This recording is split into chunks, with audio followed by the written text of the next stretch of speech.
Future State.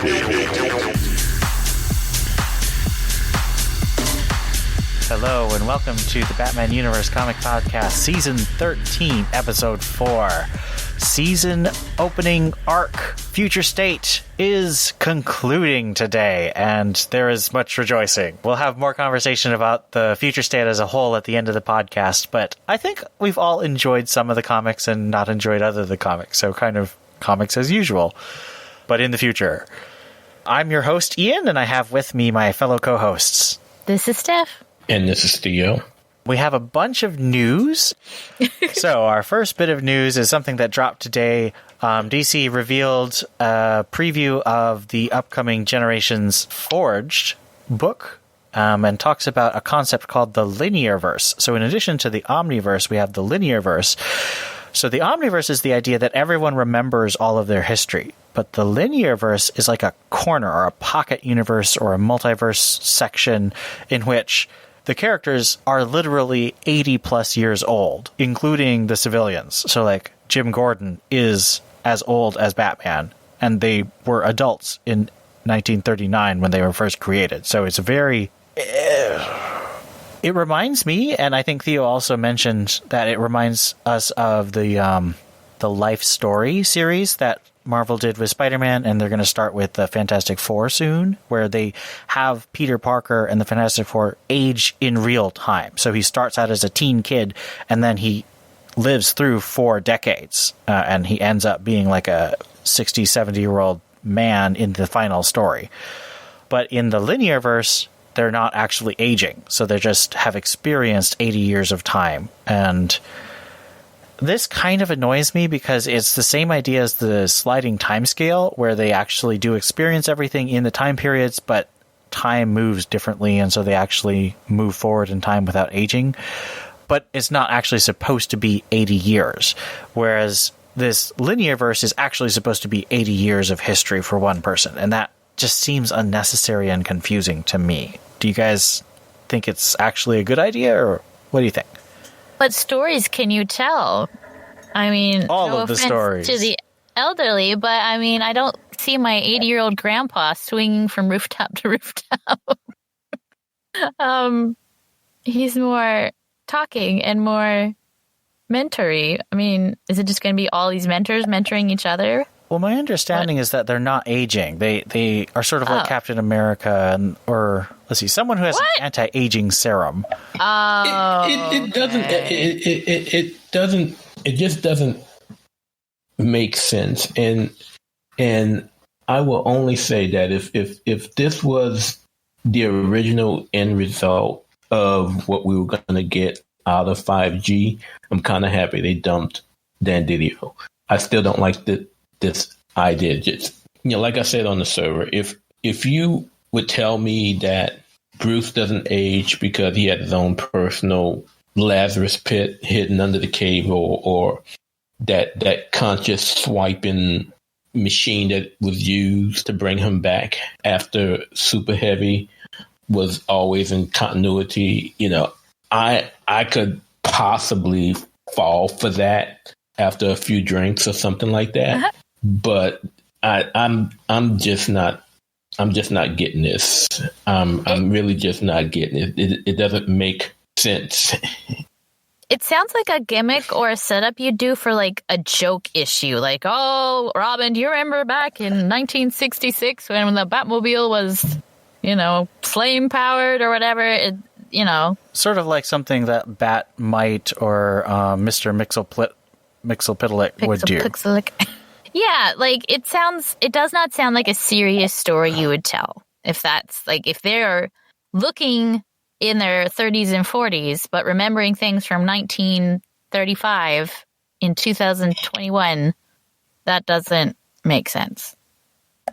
Well, I guess we'll have to wait and see what stories they announce for this universe. Hopefully few. Yeah, I'm not super excited about this. Is that going to be like main continuity reading, or is that... Oh, God, I bet not. Optional? From what I'm getting is it's going to be more like an Elseworlds, except, and this is another confusing thing, they're having an Elseworlds title that's actually about the Justice League teaming up with the Legion of Doom. And that's not what Elseworlds is. And I don't know. All this timeline multiverse stuff isn't being handled super well, in my opinion. Yeah, I'm thinking it's not in main continuity since they took Generations Shattered out of continuity. Also, at least from how I read it, I don't see neither Shattered nor Forged as being with. And even though they mention things that happened in main continuity, I just can't see how. I mean, DC they can't leave well enough alone as they constantly try to fix all of the issues that they've purposely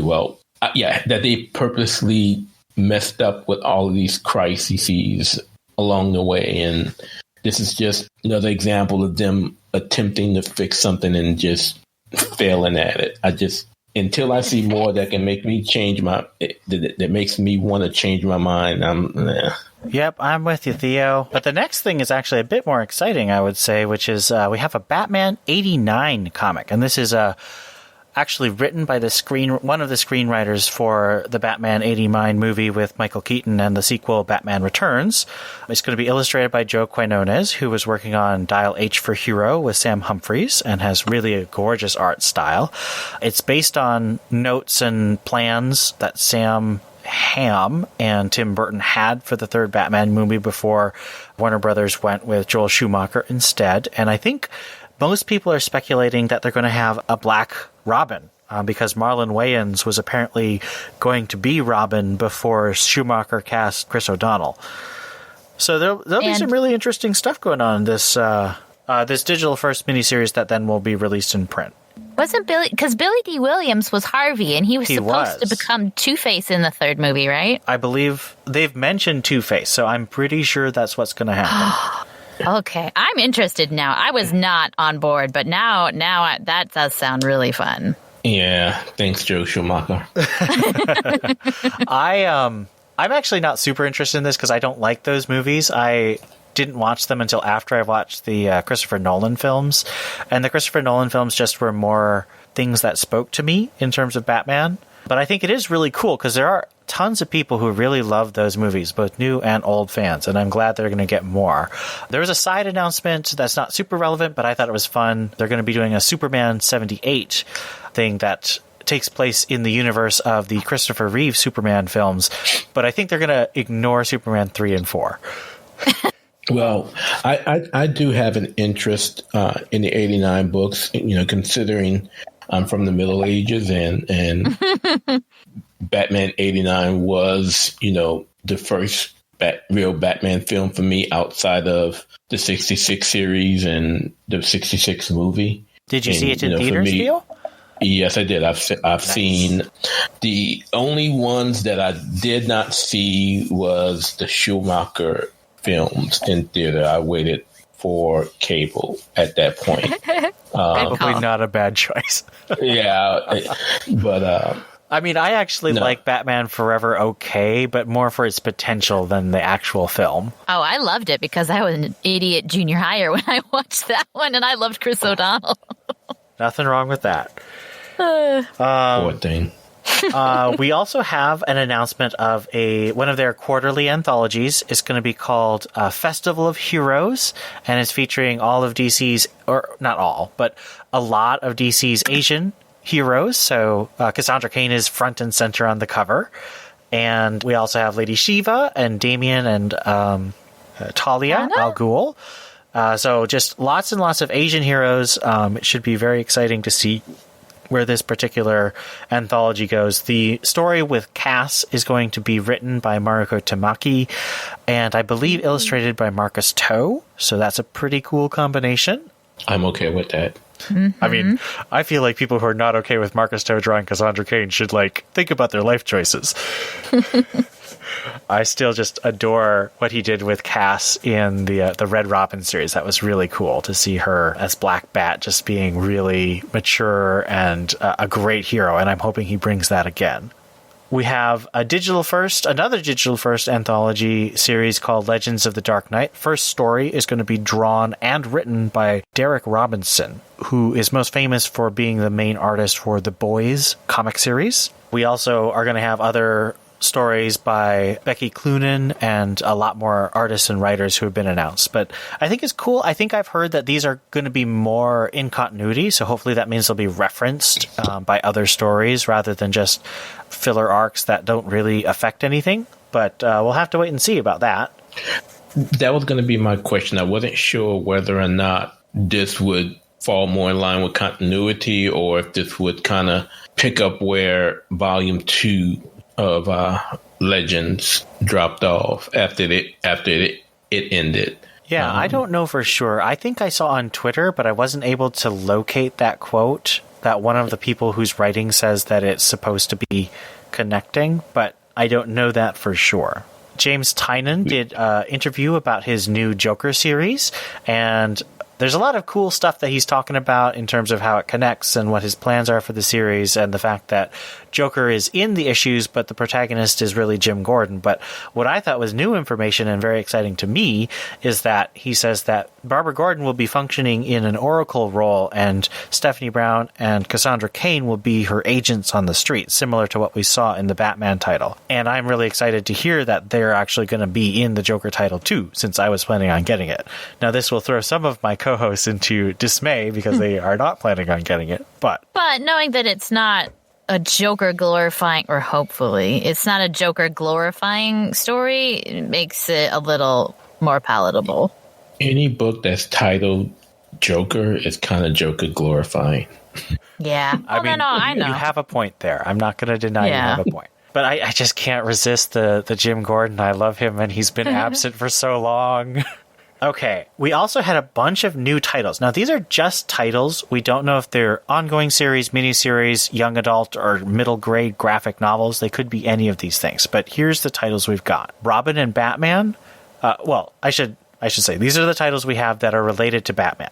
Robin and Batman, Joker, a puzzle box, Harley Quinn animated series comic, The Legend of Batman, and a few others that might be related, but we don't know for sure, like Deathstroke Inc., and I think there's a Teen Titans title. Robin and Batman, now that I'm thinking about it, that might be the long-awaited Carrie Kelly story that Ben Caldwell is illustrating with Frank Miller writing. And that's a young adult, or either middle grade or young adult graphic novel. And if that's the case, I'm very excited to hear this finally coming out, because they've been working on that for 3 years. I would be okay with that as well, unless it's the return of Tomasi writing that book, but in main continuity. But no, I would be okay with Carrie Kelly. Yeah, and I mean, Ben Caldwell's illustrations that he's done of Carrie Kelly on his Twitter are gorgeous. It's just so cute and energetic, and I just think it'll be really cool to see that executed in the whole sequential art. Last piece of news is Miracle Molly is a brand new character that James Tynion is going to be introducing in Batman number 108 in the month of May. And we've seen Jorge Jimenez's designs for Miracle Molly. She's part of like a post-human technological collective called the Unsanity Collective.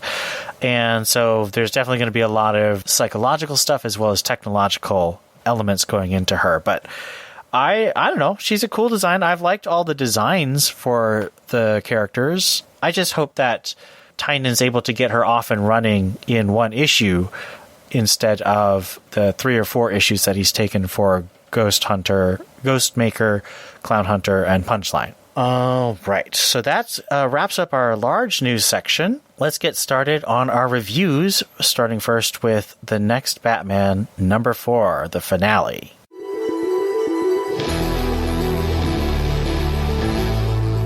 Story number 1, The Next Batman, written by John Ridley, art by Laura Braga. Batman is being strangled from behind by Eric. As Eric moves closer, this allows Batman to slash his arm with a gauntlet, freeing himself from the chokehold. Eric explains that he attacked Batman because he wanted to protect his wife, Sarah. He begs Batman to tell the GCPD that it was he who murdered Josefsky. They prepare to leave for City Hall to meet with Detective Chuck. Before departing, Batman hands them each a device to use in case the peacekeepers get past him. There are 32 blocks between the abandoned church and City Hall. It doesn't take long, however, before the magistrate catches up with them and begins firing. As they come around for a second volley of gunfire, Batman instructs Sarah to throw the device he gave her, magnetic disc, at the cycles chasing them. She does so, causing the motorcycles to collide with each other. 13 more blocks. More magistrate troops arrive. This time, they're led by Captain Stantz. Batman concludes that they're not going to make it. Eric opens the door to the car, and before jumping out, reminds Batman that he was responsible for the murder, not his wife. Eric lands on the ground in the path of Stantz's vehicle. Stantz orders the driver to run him over. As the magistrate reaches Eric, he sets off the charge Batman gave him, blowing himself up with the vehicle. Batman swerves out of the way of a pedestrian and crashes into another vehicle. As he and Sarah exit the car, Batman is approached by Tanya, his mother. She goes to pull a gun on him, causing Jace to make a tough decision. He throws a batarang, striking Tanya in her shoulder. Batman's then attacked by Stantz, who has survived the blast from Eric's charge. The two battle before Stantz pulls a knife on Batman. Jace, however, wrestles the knife from him, stabbing him in the shoulder with it. He begins to beat the downed trooper before he is stopped by Sarah. They take off to continue their journey. As they arrive at City Hall, where they meet Detective Chubb and her partner, they take Sarah into custody. Before leaving, however, Chubb shoots Batman in his armor, ensuring that she has done her job as a police officer. At Gotham Hospital, the Fox family is waiting outside of Tanya's room when Jace arrives. Luke ridicules his brother for not being there before their dad has Jace to go see his mother. In Tanya's room, Jace tries to comfort his mother, who is ridiculing Batman's, or Jace's, action. Jace assures her that there will be time to discuss Batman later. Now, they just need to worry about being a family again. So we have the conclusion to the next Batman story, the flagship of the Gotham series, in Future State. Steph was talking earlier this week, or last week, about rereading issue 1 and feeling like some things were dropped. And I went back and checked the first issue, and there were a couple elements. Specifically, we have the Bane gang, the two kids that Batman saves, and Whitaker, the ex-cop who's practicing batting that Chubb talks to.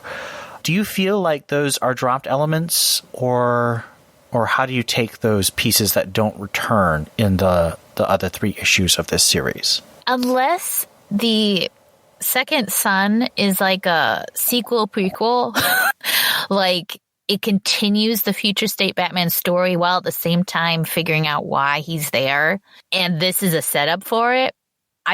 Then this was an absolutely pointless conversation. They drew pages of this, of Chubb visiting an old partner, talking about a new partner, and it literally there's no point.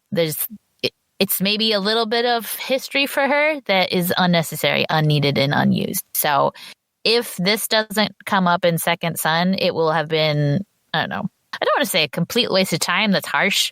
But, I mean, it was a waste of the artist's time. It was a waste of the writer's time.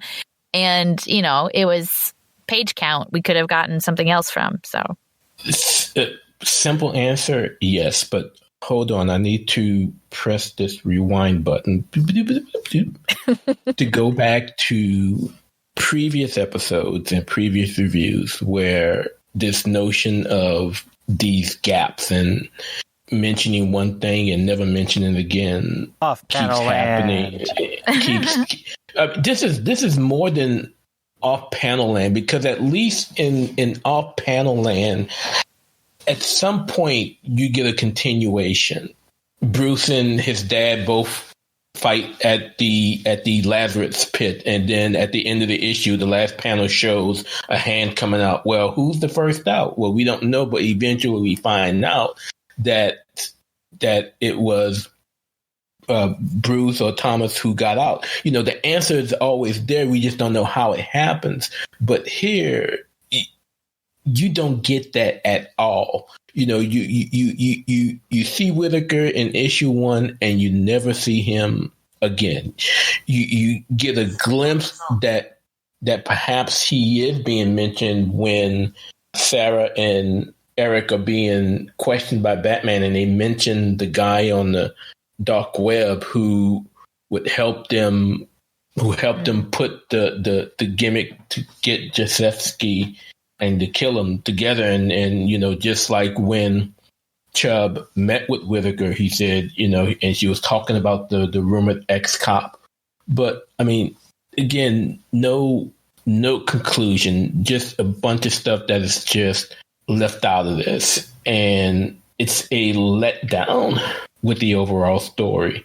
And my issues and my complaint isn't limited to just the next Batman. I mean, we see it with most of Future State, that while there's, of course, the issues where not knowing where each issue falls in the timeline, but there's just all these things that occur that you just never see or hear again. And this is just another one of those examples.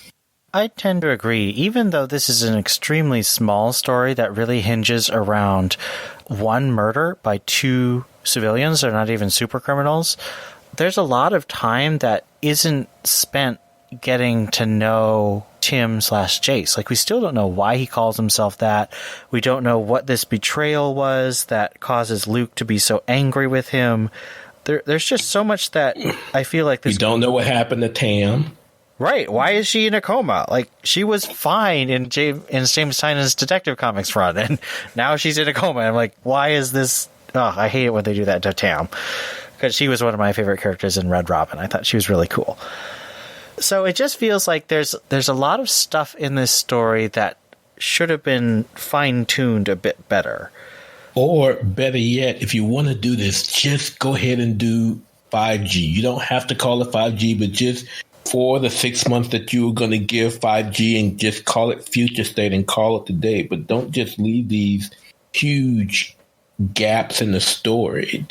Well, here's one theory that I have, which is that we know that the Future State Gotham series is going to start with a 6-issue Red Hood story. But what if John Ridley decides to do a 6-issue next Batman story, following that? Because that seems like it's going to be a rotating cast, so Ridley could come back and do more stuff. And I think that would actually be good. It's just, I wish they'd tell us that. Or better yet, put it in order. Yes. Shocking idea. What is this nonsense of putting things in order? It just makes too much sense. That's too much sense to do. Yeah. All right. So the next question I have... Oh, no. We already did all my questions for that. Do you guys have any questions or comments about the next Batman? I feel like we did a pretty thorough look at it with our comments. How do you think it ended? How do you feel about the ending? I don't think it did end. Yeah. The thing that upset me the most was Tanya. I was like, if she's all justice, blah, blah, blah, you can't fault someone for defending themselves when you point a gun at them. It's like, what did you want Batman to do? Say, oh, yes, please shoot me. I shan't defend myself. Whatever. I mean, and just what the issue 2 or issue 3, whenever she was in the office talking to Nakano, she's just talking, all this up about shooting first and justifying just killing the mask. And yeah, I understand that, before they left that scene, she said, believe me, I'll be willing to try, but come on. I feel like hers was the weakest character just because we don't understand her motivation and they seem conflicting. True, especially after that interaction with Lucius. Yeah. Yeah, there's a lot of just mysterious stuff going on with Tanya that I don't understand. It was just a big letdown for me. I just wish it could have ended better. It should have ended better. And I know when you only have 4 issues to tell a story, it restricts a lot about what you want to do, but it could have ended a whole lot better than what it did. All right, so let's move on to the second story, Batgirls, number 2. Batgirls Part 2, written by Vita Ayala, art by Anike. Underneath the Magistrate Detention Center, Cass uses an implanted key generator to get access to a secluded area of the facility, while Steph and the other inmates continue their riot. The guards get an upper hand thanks to shock cuffs, but Cass disables them from below, allowing the battle to continue. While the fight goes on, Cass makes her way to her final destination, where she doesn't find Batman, as was planned, but a sedated Barbara Gordon, connected to wires. Cass frees her, and they go to make their escape, taking out more magistrate guards while doing so. The magistrate guards have regained control of the riot, as they make their move on their primary instigator, Steph. Before they can do their worst, a loud sound startles them. Oracle has returned to speak for the people of Gotham and the Resistance, who has arrived to provide an assist to the inmates. Back at the Resistance base, Babs and Dick reconnect and recollect over recent events. As they hug and kiss, Cass and Steph have their own recollections of how things have turned out for them and their new teammates from the now closed detention center. As they watch the former inmates build their new camp, they hug as the sun rises, bringing on a new beginning. So, who would you say the star of this Batgirl series was, or stars? Aren't stars pretty and look good and have a point? I don't know. I mean, we have to say Steph and Cass, right? Do we though? And then Babs. I don't know.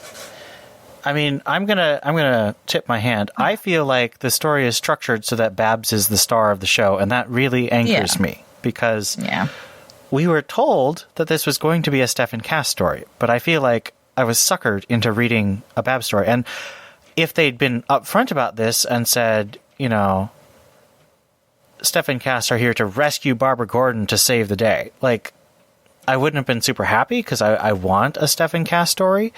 But I feel like they said, this is going to be a Steph and Cass story, and then they gave me a Babs story, and I don't appreciate that. Again, just do the whole thing. Say it's a Batgirl story. Don't say Batgirl's, that's focusing on Steph and Cass. Just let down. Just this last issue just gave me letdown after letdown, and I'm so sorry about that. Again, big, huge Vida Ayala fan, but man, she really turned me off with this story. Yeah, I mean, it didn't seem like it was a good match. Implanted interface in her arm, titanium tip fingernails. Really? Come on. Who does that? So what really kind of confused the crap out of me is, so the magistrate is everywhere. They have these bots. They know where you're doing anything. You know when you're scratching your butt. They know where you are. They're in everything, and yet they're going to let the Resistance just have the prison courtyard and out in the open start a camp base. Like, what? I didn't understand the end at all. Like, how are they getting away with this in any way? Because the plot requires them to win. I thought for as OP as they're making the magistrate to be, the ending made zero sense to me. The voice was just terrible. The voices in general were bad. That was not Cassandra Cain in any way, shape, or form. Considering at all. Considering how, she could have easily taken out those guards as she and Babs made their escape. I mean, again, it kind of goes to what you were saying with regards to them making Babs the focal. She had to get in and get her kicks in too to do what she did. All the talking put aside, I mean, Cassandra, in all her history, just had the ability to do so much more with so little less, and we got absolutely nothing. I mean, we can talk about the whole traitor thing. We still have no idea what Steph did to be called a traitor. I don't know.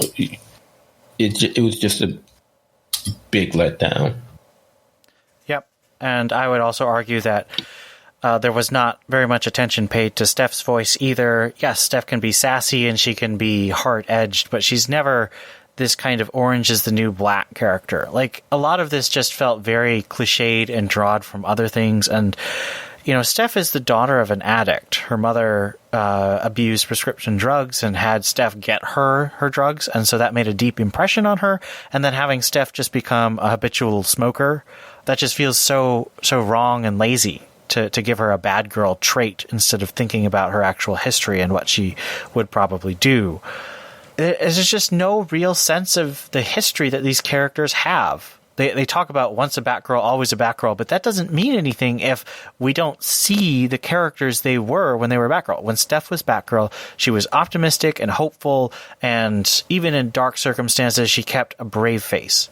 That's not this Steph at all. When Cass was Batgirl, she was a strong, silent guardian who had pure standards, and, you know, she was just so committed to the mission. This Cass is sort of lost and has no commitment to the mission and is just loquacious as all get out. It is not them. And then, of course, Barbara saves the day. Like, she's the main character of the story. And it didn't totally feel like they were best friends who were at odds. Meaning Steph and Cass. It was almost as if they were a couple who were at odds with each other, to where, you know, I'm just going to stop speaking to you. This is how bad this relationship has gotten. And there was nothing about it that would make me feel comfortable with Ayala doing a whether a mini or a main series. It just didn't work. Yeah. I don't know what she was. I don't know what she was looking for. I don't know if she was guided more by editorial, what they were looking to do. I think there is a good chance, because this is the same editor who edited the Castellucci Batgirl run. So character consistency is not a good connection for this particular editorial. I mean, I would need to see a script, you know, and approve of it before I would be in favor of Ayala writing Cass and Steph again. Yeah. All right, so let's move on to our final story, Gotham City Sirens. Do we have to? Let's make it quick. Gotham City Sirens, Part 2, Ladies' Night Out, written by Paula Sevenbergen, art by Emanuela Lupacchino. The Sirens arrive at one of Poison Ivy's hideout, a farm outside of Gotham, where she uses her skills to remove the bullet from Selina's shoulder.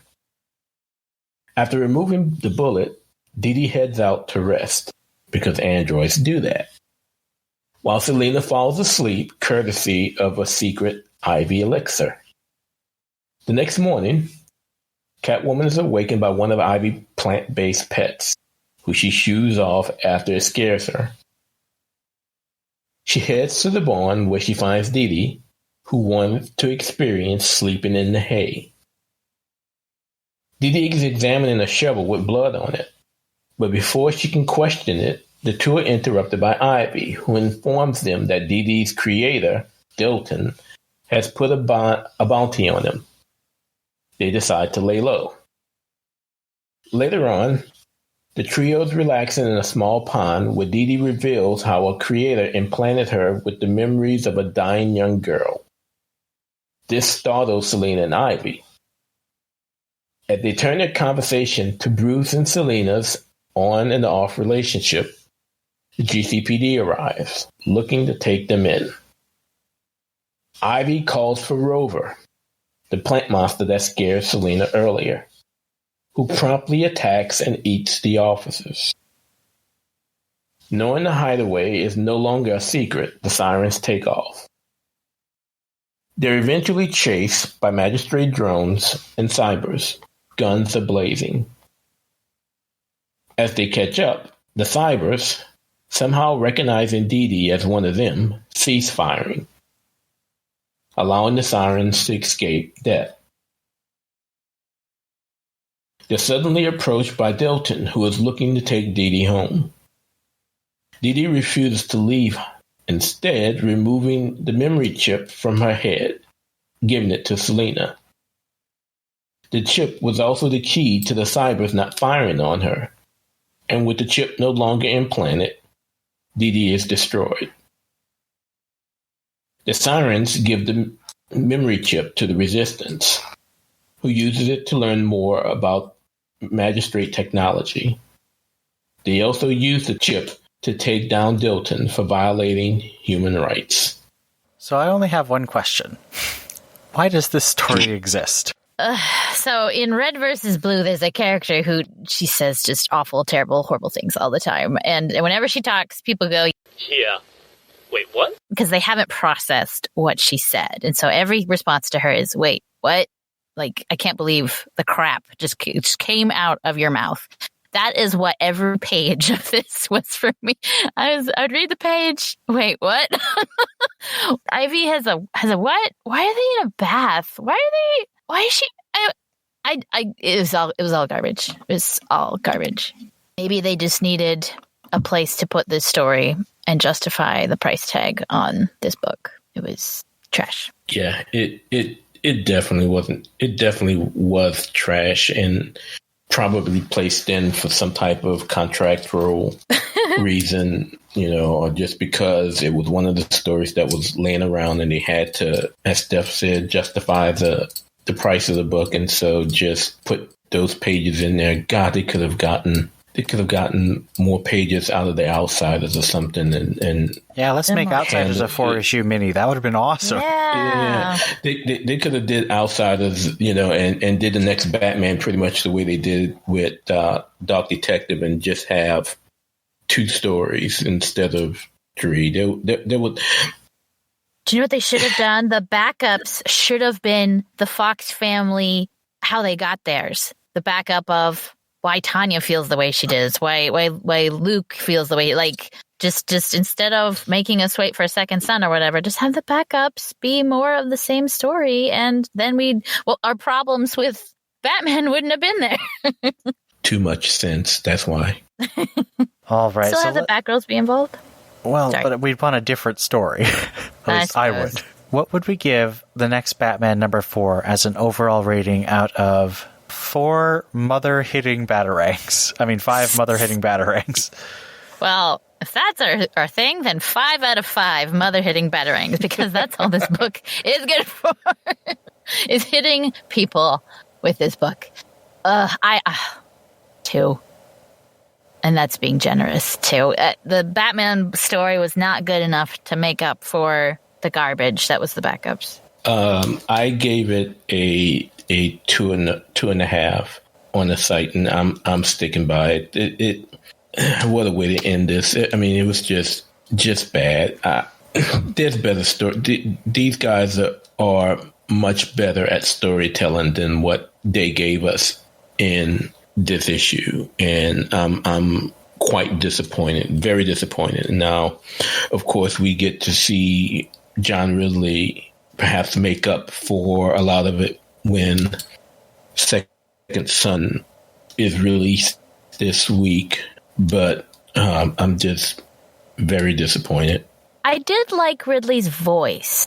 Like, I liked his Batman. I think the weaknesses were the limited amount of issues and the amount of story and backstory you had to tell and didn't have time to, and then these horrible backups. Oh, I totally agree. I mean, if you look at what I gave the previous 3 issues, they were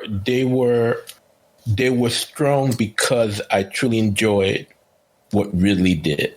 And people question, well, you gave this book a 4 and you gave it a 3.5 or 4, and they were strong, strict, almost. Outside of Outsiders, those ratings were earned based on what Ridley did in those first 3 chapters. But the way this one turned out, it was just I just couldn't justify it was bad. And then when you add in the mess we got after it just made it worse. So take the 2.5 and live with it, DC. Yeah, I'm going to be with Steph. I'm going to give it a 2. I would say the art for all 3 stories is good, but the writing just fell apart for me on all of them. And I wanted to like this. Like, I feel like I don't want to say that I went in being like, oh man, I'm not willing to accept any of these things. But I just look at them and I think that it is not good craftsmanship. So that wraps up our coverage of the next Batman, number 4. And now for something completely different. Whether you are a first-time TBU Comics podcast listener, a 13-year veteran, or anything in between, we'd love to hear what you think about this episode or any of the comics we discussed. Send emails to tbu@thebatmanuniverse.net. Join our Discord server linked at thebatmanuniverse.net. Send us a tweet at TBU_comics. Or, if you're a patron, leave us a comment on our Patreon page. We'd also love it if you left us a review on iTunes. We'd love to read your comments on the next episode of the Batman Universe Comics Podcast. Batman may claim he works alone, but we know that he needs the Bat Family. Join the TBU Bat Family and let us know what you think. Thank you, Steph, for that wonderful segment. And now let's move to our Dark Detective number 4 review. The first section is Dark Detective Finale, written by Mariko Tamaki, illustrated by Dan Mora. Hannah, Bruce's landlord's daughter, sits in a meeting at Magistrate HQ, with Peacekeeper 1 demanding a report on the drones Bruce has been capturing or destroying. Meanwhile, Bruce tries to save his landlord and Hannah, knocking them both out and taking them away from the building, which he blows up as Peacekeeper 1's drones attack, destroying them. Hannah wakes up in Bruce's safe house, revealing that she plans to expose the magistrate's plan of total surveillance, no privacy, through secret recordings. Batman uses the tech he's been piecing together to infiltrate the magistrate and blow up their headquarters. He finds Hannah in the HQ and tells her to flee. Batman engages Peacekeeper 1 in the building as Hannah escapes, keeping his primary foe fighting until the explosion of Bruce's bombs seemingly kills them both. So first question about Dark Detective is, who is Peacekeeper 1? Like, he takes off his mask, but who is this dude? Does it matter? Well, I feel like he's supposed to be the big bad for Bruce Wayne, and the only people I could think he was is maybe Jacob Kane or Colony Prime, but they never say it. It just feels like an anticlimax when he takes off his mask, and I'm like, who's that? Do you remember in dadgummit, Justice League, the show? I think it was Justice League Unlimited. The Flash changes bodies with Lex Luthor, and Lex is like, I will now figure out who the Flash is. And he takes the mask off and he stares in the mirror and he's like, I have no idea who this person is. If nothing else, I can at least learn the Flash's secret identity. I have no idea who this is. It's kind of like that. It's like, oh. No, I don't know who you are. Yeah, I don't know. I mean, this reveal was pretty much the same as when your boy revealed himself at the end of Brian Hill's arc on Detective, or, you know, Astra's reveal as the Arkham Knight. Yeah, I don't know. I mean, now that Ian mentioned Jacob Kane, you know, that would have been something interesting. But I mean, the other thing that kind of ruins this, you know, him revealing himself at the end of Dark Detective, is he was already revealed wasn't it in the Arkham Knight story, where he already had his helmet off when he was talking to Peacekeeper 6. I mean, it wasn't close up, but you could clearly see, you know, the red hair mohawk. So I don't know. Obviously, he doesn't seem to be important, but I was never really impressed with Peacekeeper 1 anyway, considering, you know, how the Magistrate is being run. It's not that smart of an organization, now that the resistance seems to be fighting back. I'd actually forgotten that was a thing that happened because it was underwhelming. I don't know. I just feel like we were building up to Peacekeeper 1, and then he's a literal who, unless he's secretly one of these people I named. And if that's the case, they should have said that. And Yeah. I don't know. I was a little disappointed by the Peacekeeper 1 thing. What do you think about this conclusion? Do you think Bruce is actually dead in this explosion? Oh, I figured this was the preface. What am I trying to say? The prequel. What happens before Catwoman? Yeah, that's Like what that. I thought too. What do you Yeah. think, Theo? Does that make sense to you? Probably. I mean, I could see it going both ways, but yeah, I could see it possibly happening. Yeah, I mean, because we would assume that Question is, though, how? he's like knocked out, and he's like in this weird suspended animation tank in the train in Catwoman. So I would say the Magistrate's forces found him and stuck him on the train, and that made sense to me in terms of transition. Yeah, I'd say this is one of the stories where the ambiguous non-ending didn't bother me at all because from what they've explained of the timeline and limited amount that they have, it made sense that it was like, okay, he's now presumed dead, and that's why everyone was shocked that he was alive. Oh, everyone's shocked in Catwoman that he's alive. Spoiler. Right. Spoilers. Spoilers. All right. What did you think about the plot of the surveillance? Do you think that's wrapped up, or do you think that it's a setup for what Tamaki's going to do in her main run? I don't know. I mean, I feel like if they go that route, it's going to be totally different than what's happening in Batman, and that wouldn't make sense. But that's never stopped DC before. I mean, how does Tom King's run fit with James Tynan's run? I suppose. I love both of them. Or anyone. I have no idea how they're supposed to fit together. That's true. Yeah, I don't know. I will say that I think Tamaki's run on Detective might have the best chance of connecting with Future State, seeing that at least for now, because we don't know all that JT is going to be doing once we get into March. But at least for now, Detective seems to be the story, or at least the book right now, that has all of the key players that will eventually lead into Future State, particularly Nakano. Now, I'm sure he's going to show up at some point in Batman, but I mean, he's already established in Detective, so I think Tamaki has the best chance to bring the Gotham books into Future State, but we shall see. I think you're right. I'm definitely very excited for both Batman and Detective going forward. I think that's good. I think after a break, you should be excited about what's going to happen next.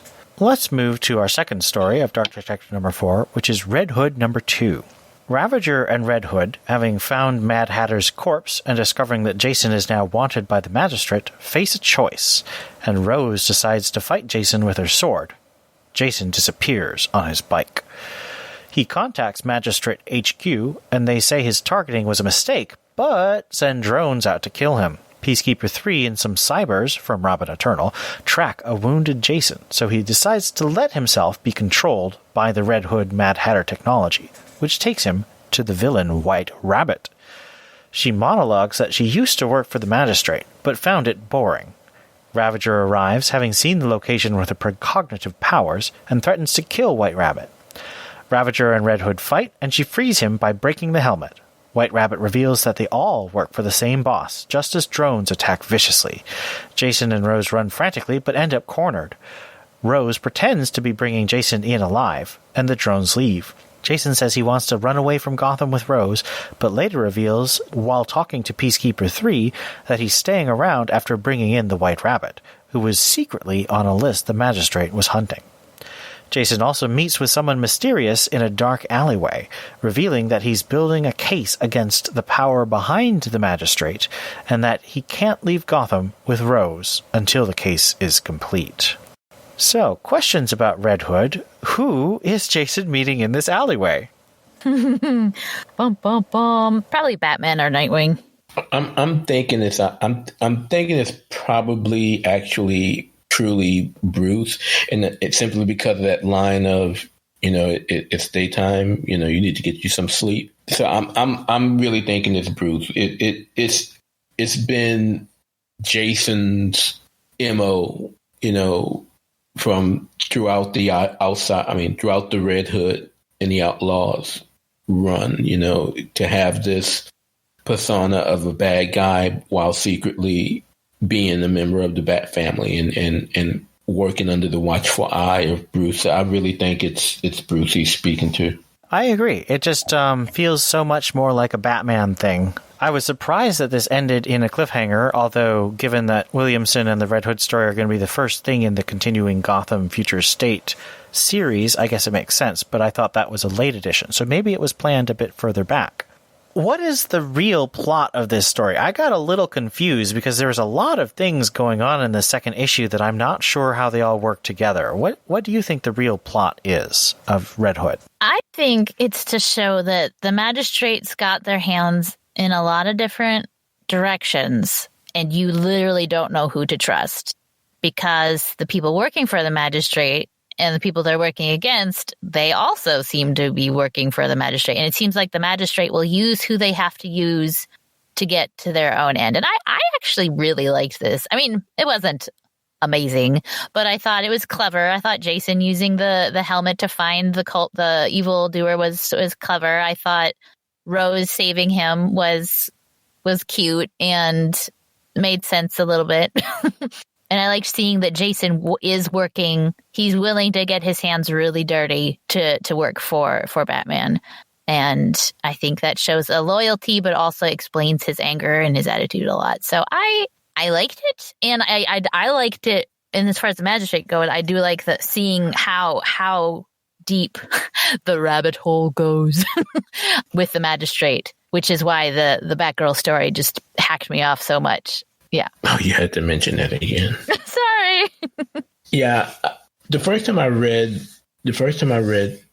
this story, I just saw it as very, very corny.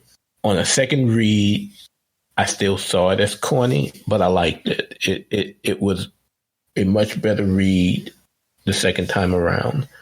And I still don't want Jason with Rose when all is said and done. Jason Artemis for life. Yeah. But I can see this. I can see this story leading to the new Future State Gotham book, although it kind of ruins it from the standpoint of, Jason hunting the family down. Well, we know now, that he's not really doing it. He's pretty much continuing that whole undercover MO that he's always had, going back to the days of the Outlaws, where he's going to have this bounty hunter persona while still investigating what the magistrate is doing. Yeah, I think that for me, it just felt a little disjointed as a story. There were just so many things going on that didn't quite seem to match together. For example, Jason says to Rose, "Let's go to your dad's island," and then he talks to the peacekeeper and he's like, "Nah, whatever, I'm not going with Rose." And then he talks to the voice in the alley that we think is Batman, and he's like, "I need to go," and the voice is like, "No, you have to stay." So it's like three different things that Jason says he's planning on doing, and I don't know which one he's planning on doing. It doesn't seem consistent to me. I also I didn't actually feel this way the first issue, but Steph mentioned that the way Jason treats Rose is kind of jerkish, and I really felt that in this issue. I really didn't think he was treating her very respectfully in this issue. I sort of read Jason's mishmash of what he's going to do as he's so undercover. He probably sometimes is talking about fantasy. Like, I think neither him nor Rose really thought he was saying, "Let's go to your dad's island." I think that's just a fantasy conversation you have when you obviously can't do it. Like, let's leave the kids and go to the Bahamas. You can't leave your children behind and go to the Bahamas. One, you probably can't afford it because you have children. And two, you can't just leave your kids behind. But it's a fantasy you like to tell yourself just in that moment, right? So that's how I read his thing with Rose. And then Batman's always telling him what to do. That makes a lot of sense. I guess I hadn't thought of it that way. What were you saying, Theo? Oh, no, I was just gonna make my typical makes too much sense to happen line.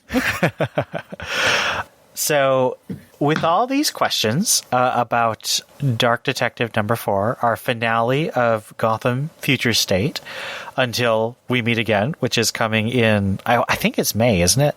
That's when that one's starting? What would you... the Gotham, but yeah. What would you give Dark Detective number 4 out of 5 Mad Hatter controlled helmets? I'm gonna say 4. It's not really what I think. But 3.5, again, it just seems too low. And I always give things 3.5. And I really did like both stories. And I thought they were kind of clever. And one thing we didn't talk about is the daughter's turnabout and anti-magistrate thing. That was a cool twist that I really liked in the Dark Detective story. So I ended up really liking the daughter, whatever her name was, Rachel, Rebecca, whatever. So I was not disappointed when I finished reading these. So I'll give them a 4. Well, I will go ahead, since you're unwilling, I will go ahead and give it a 3.5. I'm going to give it a 3 just because I feel like they didn't quite convince me of the endings. So that gives us an average of 3.5. Good for you. I know, I finally get the math right. Let's move on to Greater Gotham.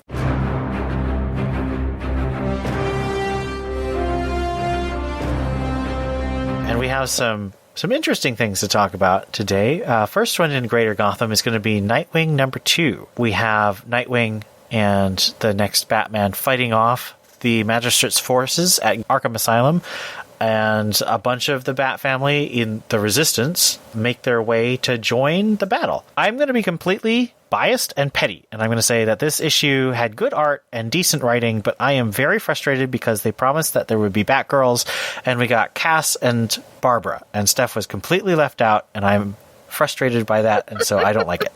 Opinion has been noted. I thought it was all right. I don't know. I think I was disappointed, but I don't really know why. I think it was a little more, I don't know. It was fine. There was nothing really wrong with it, in my opinion. It just, I don't know. Something was not quite epic about it. I don't know. The omission of Stephanie was not epic. The omission of that's all it was. I finished reading and I thought, you know what was missing? My namesake. Just kidding. I wasn't named after her. Well, I actually thought it was okay as well until Ian and I were discussing it on the server after we got the preview copy, and he kind of brainwashed me into hating it. Hating it more than I did. Yeah, the art was great, but... Yeah, Nicholas Scott.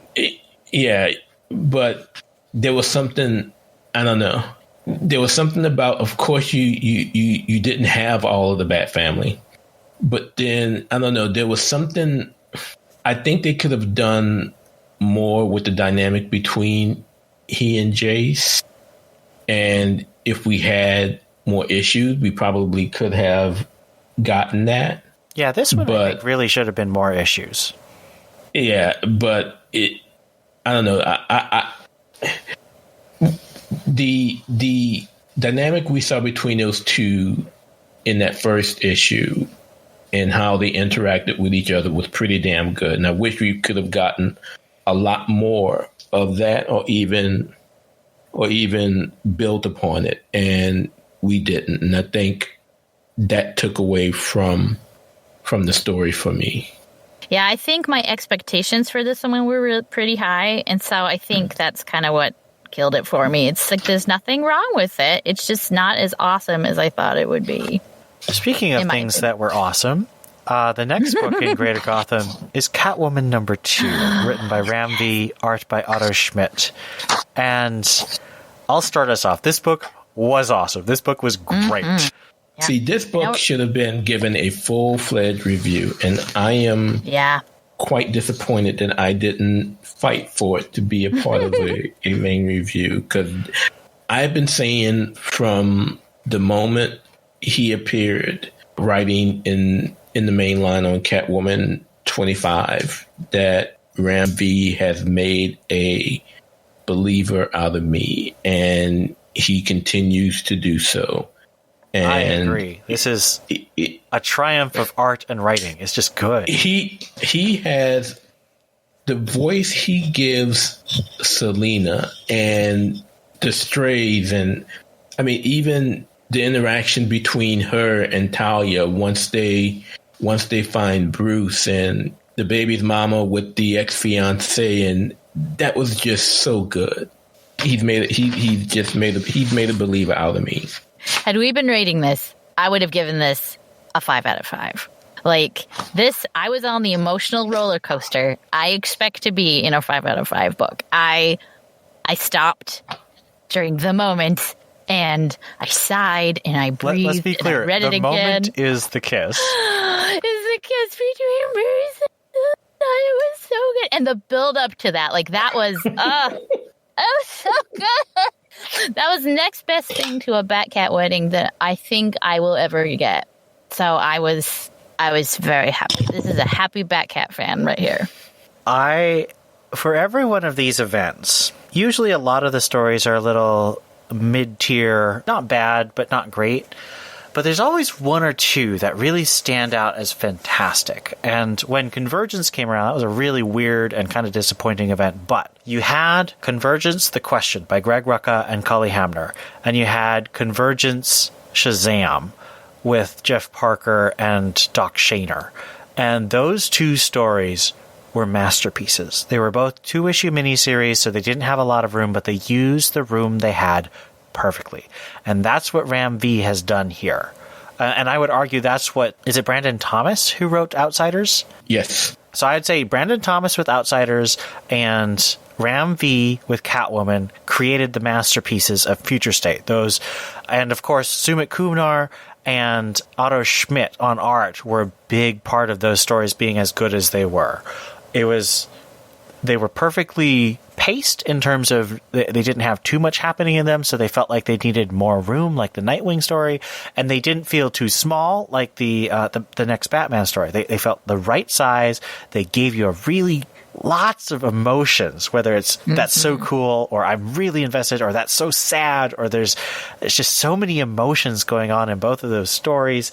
And I don't give 5 out of 5s. But I think if I were rating this Catwoman, I might give it a 5 out of 5 strays. He knowing Ian, if he could, because he can, he probably would have said, I will give this a 4.9998. I mean, the only thing missing is an appearance by Stephanie Brown. So maybe I would have said, we're taking 1% away from this. The next book in Greater Gotham is actually a different future. It is Batman Catwoman number 3. We have our first major appearance by Helena Wayne, the Batwoman of Gotham in the future. And her costume is interesting. Unfortunate. I am not personally a fan of the costume because it basically looks like she's running around naked with a weird football, shoulder pads on. Spider-Woman art trauma flashback when I saw her costume. Like, you remember the whole... Yes, but the anatomy was better than the Spider-Woman one. That's true, yeah. But still, it was she really looks like she's running around naked with football pads on. She does. It was just a bad take on trying to pay homage to Batman and Catwoman. Yeah. And I think that's interesting because Catwoman's costume really is just kind of skin tight. And but somehow the art on that just to really emphasize certain body parts of the superhero. Yes. That superheroes really, I don't know.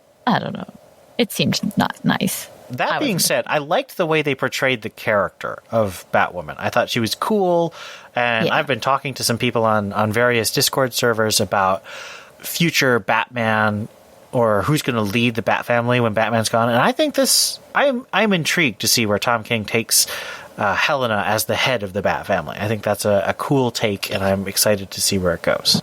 Do you get the feeling that she knows Selina's behind something involving Joker's death? Definitely get the feeling that she suspects something. I like that she has the integrity. There's none of this or it doesn't appear so far that there's a lot of bat nepotism of oh, my mom did it, so we're just going to pretend like no one killed the Joker. It's like, no, she's willing to make her mother a suspect and to question her.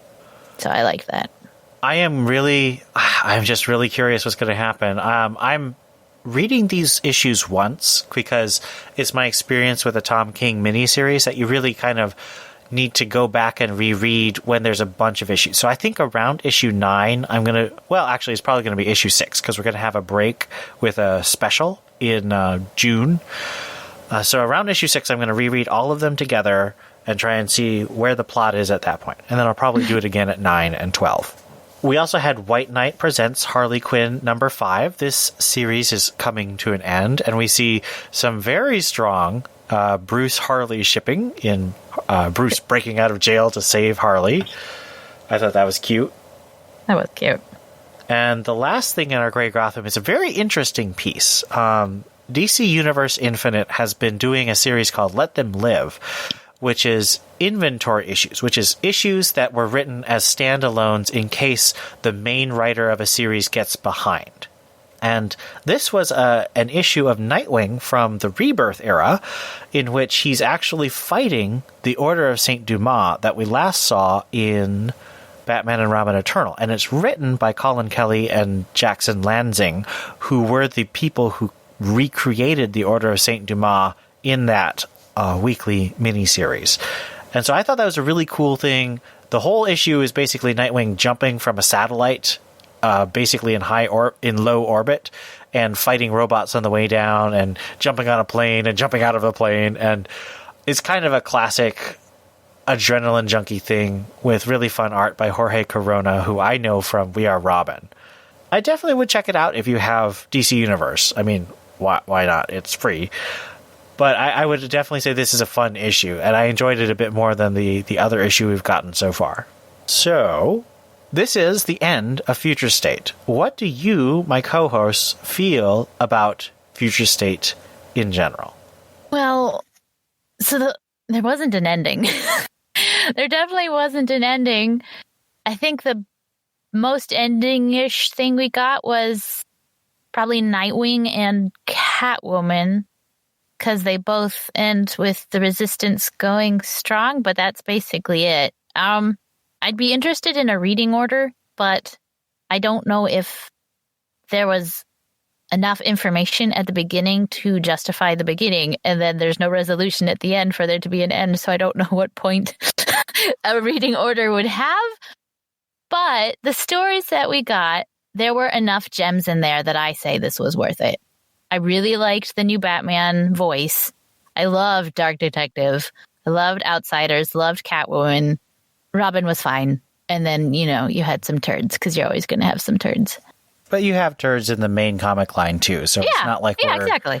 It didn't feel like there was an unusual percentage of trash to goodness. It was just unfortunate that the Batgirls and the Sirens were the trash ones. Oh, my goodness. Not a good way to end. Yeah. What about you, Theo? From the beginning, I wanted to say that I loved Future State. Unfortunately, I can't say that I did. It's just the fact that things were just so thrown out there from a timeline standpoint confuses the hell out of a person to kind of take them out of it. And with the exception of a few, a lot of the stories ended with a thud, and it just makes me wonder what we would have gotten had we just been given 5G. Again, call it what you want. Call it Future State, call it Generations, what have you. But we should have gotten a full story, and to get the story that we did get and are going to be getting, whether it's Future State Gotham or with Second Son, I just think this could have been much better than what we got. And just looking a little bit outside of the Gotham books, I think the Gotham books were, compared to the others, just seemed a little bit too convoluted to make much sense. And maybe it's because, the Batman universe is more vast and there's just more stuff out there. But I really wanted to love Future State, at least the Bat books. And in the end, I was left a little underwhelmed. I think I tend more towards Steph. I did want to love it like Theo did, and I was very excited going in. And I will say that I don't think my excitement was completely justified. I do quite honestly think that both Outsiders and Catwoman were really excellent comics, worth being excited about. But they weren't the flagship comics, and I think that is a bit disappointing that they didn't make sure that the flagship comics of the next Batman was really, the top-tier story, especially with the ending. I also enjoyed several other of the comics. I enjoyed Robin Eternal, of course. I also enjoyed... I did enjoy Nightwing, despite my saltiness about the pointless erasure of Stephanie. I enjoyed most of the next Batman. It's just the ending that I was a bit frustrated by because I didn't feel as well crafted as the first 3 chapters. But yeah, I would say that this was a worthwhile experiment that maybe needed... I could see the coordination, but maybe needed more overt coordination, more editor's notes, more... maybe a spine book where you have just laying out where all the books go. And I'm still kind of surprised they didn't do that with this final week. Just release a book that said, well, here's where this happened and here's how it connects to each other and stuff. But maybe they're planning to do that with Future State Gotham ongoing series. We asked our listeners what they thought of Future State, and we got several responses. Okay. RELTD Pod... Rob. So Rob from Everyone Loves the Drake. Everybody Loves the Drake? I always get that wrong. Anyway, he says, glad it's over. I only picked up 1 book during this time. I've had 2 months off with no comics, and I gotta say, I didn't miss it. If more of this change keeps coming, I don't know how much longer I'll be a new comic book guy. It might just be strictly back issues for me, making changes for the sake of change. And to be clear, the one issue that Rob picked up was Robin Eternal. Robin. So. Sue Loves Betty Kane, who is a Discord member, says, I have been really enjoying Future State. So far, only a few duds. My favorite parts of Future State are Green Lantern backups and Aquaman. And that is an interesting point. I bought for myself the Robin Eternal, Catwoman, and Immortal Wonder Woman miniseries, and those were my favorites in terms of overall coherency. I thought Aquaman was actually a good one. I think Light Nightwing is another one that could have used another issue or 2, just because there's so many cool things to learn about Andy, Aquaman and Mara's daughter, and Jackson, the new Aquaman, who used to be Aqua Lad or Aqua Boy. The Green Lantern was really uneven for me. I didn't like the main story, and unfortunately that's the guy who's going to be writing the main title, but maybe it'll be different, because part of the thing I didn't like was it just felt like kind of a generic fantasy war comic, and that's because the Green Lantern powers were completely gone. So when the Green Lantern powers functioning, I would assume that it would be a much more science fictional story, maybe more what I'm looking for. Yeah, let's go on. Okay, the professor says, I've read almost nothing beyond what I'm reviewing. I don't have strong feelings about it. I'm just personally not really interested in the idea of Future State Gotham. I find the dark multiverse stuff marvelly and uninteresting, other than the Batman Who Laughs. So I'm just patiently waiting for the main books and continuity to restart. Not mad about it, though. Stuck out... Oh, it's an emoji. Stuck out tongue with the winking eye.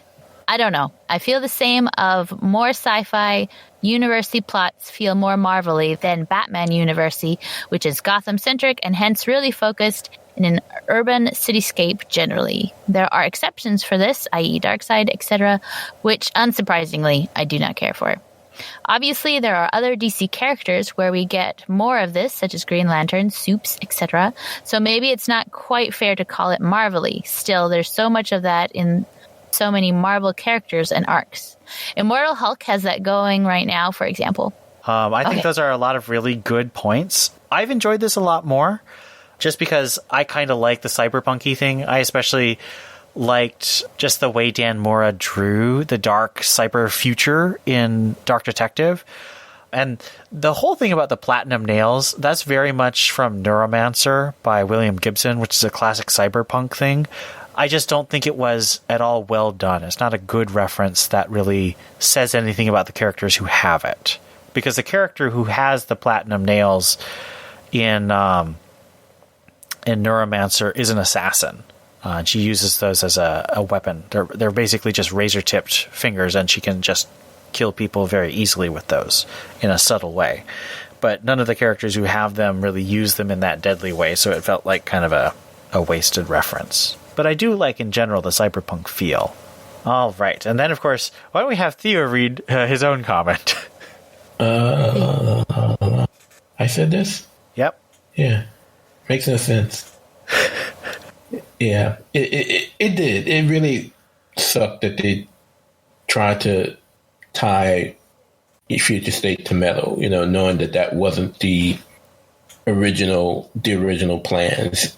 Especially considering Snyder was so against it, so if Snyder was against it coming from Didio, why all of a sudden now is he for it? So, yep, I think that's totally fair. They kept mentioning metal in those little prologue paragraphs at the beginning of each issue, and I'm just sitting here thinking, none of this ties into metal. That's very silly. I think I read one of those. Well, they were all the same, but I read it once, and I was like, what? Wait, what? Just say it's the future. Like in, what is it? X-Men Days of Future Past? The future. With Patrick Stewart saying it. With Patrick Stewart.